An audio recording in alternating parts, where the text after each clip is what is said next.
Yo, what's up, guys? Welcome once again to my channel. Rodrigo here. I'm going to show you how to recover from a patellar tendon injury. This is my second patellar tendon injury. I already had one on the left knee. I recovered completely to the point where I was doing pistols, sets of pistol squats. So I'm totally recovered from the left knee, and I had this accident on the right knee, so I paired it up, which is completely tragic. But this time around, I can share with you not only the process, but also the knowledge that I already acquired from my doctors, my physical therapists, and myself from 20 years or more of experience in different sports and in different martial arts and in the gym, of course, which I've been doing since I've been 19 years old. I'm 34 now, so it's been a long journey. I've been training for 15 years in the gym, and since I was a kid, I've been playing soccer, basketball, and all this stuff. So I know what I'm talking about, and I hope that the knowledge I'm going to share with you is going to be very useful for you guys to recover as well. So I'm going to share with you the process from the first month after surgery. I got surgery the 24th of December. Unfortunately, my accident was the 23rd. So I had a pretty bad Christmas this year where I had to stay in bed. And it was pretty tragic. All my family was very sad about the event because I couldn't really share with them how I usually share with them. So, well, that's part of life, right? So now it's time to recover. And the first thing that you got to keep in mind after surgery is that the doctor's going to give you an immobilizer. So you got to follow a certain protocol. I don't know if your doctor is going to give you this protocol. Mine didn't. Okay? My particular doctor just did the surgery, gave me the immobilizer, and he didn't even give me how to do therapy or anything. He just said, rest, and I'll see you in a month. That's all he said. And since I know how to speed up recovery, I didn't even have to ask him. Okay, so I'm going to show you what you have to do the first month because you can't really do much. Okay, everything is hard, from going to the bathroom, taking a shower, brushing your teeth. Everything, like every single day is really difficult the first few days, and you have to use the a walk aid, what do you call that? I forgot the word in English, but you gotta use those to move around because you won't be able to put your plant your feet. So the first thing you gotta keep in mind is that you're gonna lose muscle because you are not using it. So we are gonna try and avoid that by doing ankle pumps. See my ankle right there? Okay, my feet. This is what I call ankle pumps. They're called ankle pumps. Okay, and you gotta do them during the day in order to avoid quadriceps muscle loss. Okay, the quad is the muscle that you are gonna lose the most because you're not using it at all. So the ankle pumps will help avoid muscle loss. Okay, the other thing you can do are quad sets, and quad sets are that if you see my ankle here, you do this and you press the quadriceps to the point that you feel a tension right here in the quadriceps area, and you hold it for 10 seconds, and once in a while you do it for 10 seconds in order to avoid muscle loss. Now, muscle loss is unavoidable. You're gonna have some muscle loss, and I'm gonna show you after I finish all this process, how this leg is a lot thinner than my left leg. Okay, it's gotten a lot thinner than my left leg because I haven't used it. Okay, so that is really important to consider. So what is another important thing to consider? The first month you're gonna be using the immobilizer is the RICE protocol. What is the RICE protocol? R stands for rest. Okay, it's obvious you're gonna rest for that month. You can't do anything, so you're gonna rest the whole month. Okay? The other thing is ice. You gotta apply ice, but not too much ice. Okay? What is the ideal? You put ice after pain. Okay? I am very crazy when I sleep, so I move a lot while sleeping. So in the morning when I woke up, my knee was quite inflamed and painful because of the movement I did, even though I had the immobilizer. So what I did is put an ice pack in the morning for 15-20 minutes with a towel, of course, in order not to burn my skin or burn the muscle inside, which is worse.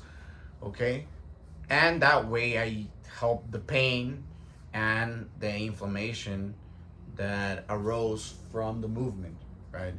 And then after doing some ankle pumps and quad sets at night, I would put again the ice pack, once again 20 minutes, and that would help with pain and inflammation once again. So that's what I do every day.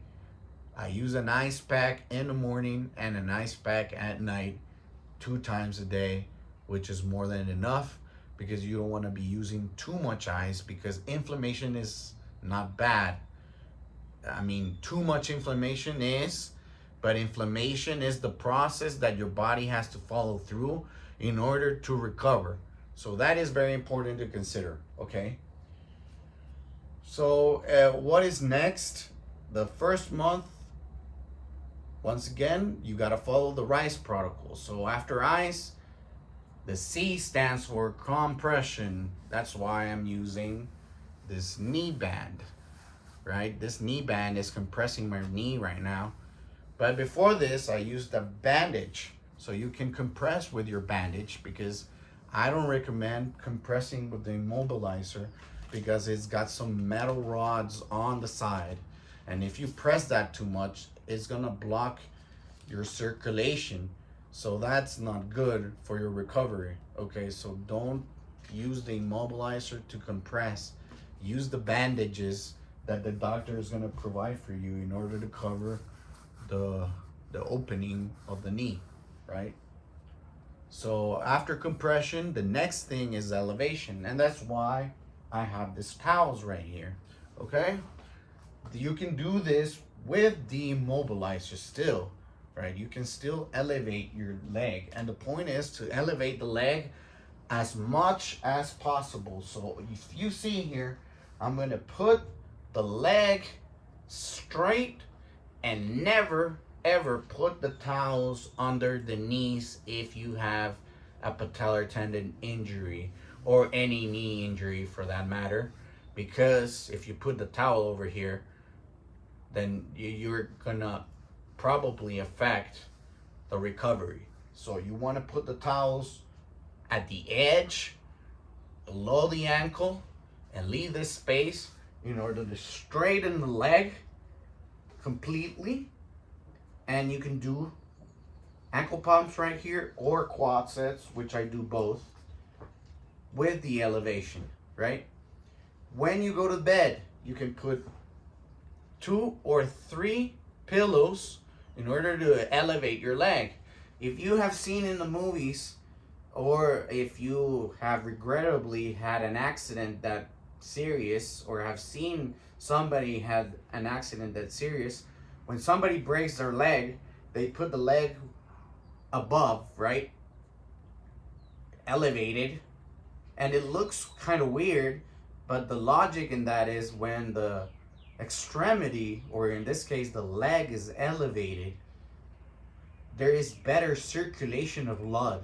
And remember that the blood, remember this, blood heals, okay? So we need blood to pump. So the first month, you can't do anything. So the only way to pump blood is doing the ankle pumps. And that's why it's called ankle pumps, because I'm pumping blood into my knee by doing this, into the patellar tendon, and it's causing it to move. But you don't have to overdo it either, because remember the RISE protocol, rest. So we're gonna do this 2 times a day. In the morning before putting the ice, and then you eat, because it's important to eat after doing this type of exercises, even though it's physical therapy. And then at night you do again the quad sets and the ankle bumps, right?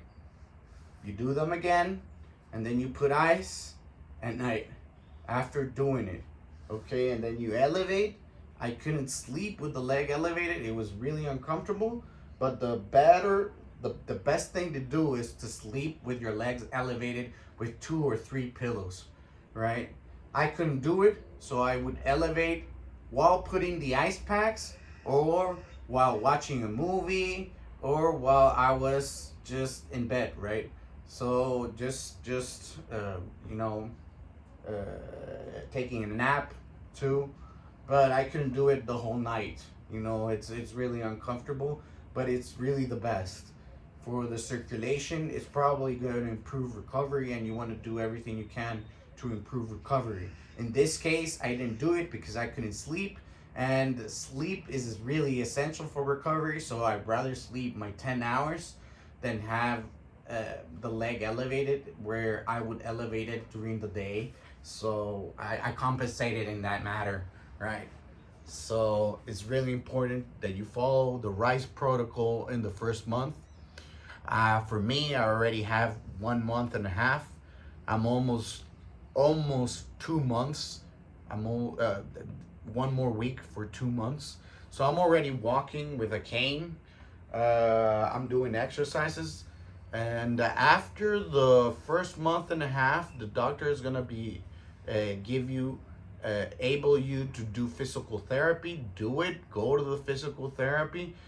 But if you can't go to a physical therapy for any reason, well, I'll show you exactly what you got to do for physical therapy for this particular injury, which I've been taught twice already by physical therapists and by the doctor himself in this case, which was another doctor. Okay, so it's important that you follow this advice, and I'm going to be showing in the next video how to do this routine for the therapy that I'm following up. Okay, I don't want to bore you because it's a little bit long, but that's pretty much what you got to do the first month in order to recover from a patellar tendon injury, right? Follow up, subscribe for more tips, and follow me this next few days in order to see the process that I'm going to go through in order to recover from this injury completely. Okay, and after I recover from my injury, I will be following the 3-month strength training program that I've compiled for years into a perfect routine for anybody, beginners, experts, in order to improve their athleticness and their strength in very few days, and losing weight meanwhile, losing fat weight, okay? This is important, and building muscle. So you can get that movie star look in less than 3 months, guys, if you're disciplined. So follow me for more, and you'll be seeing the whole process, because right now I'm out of shape.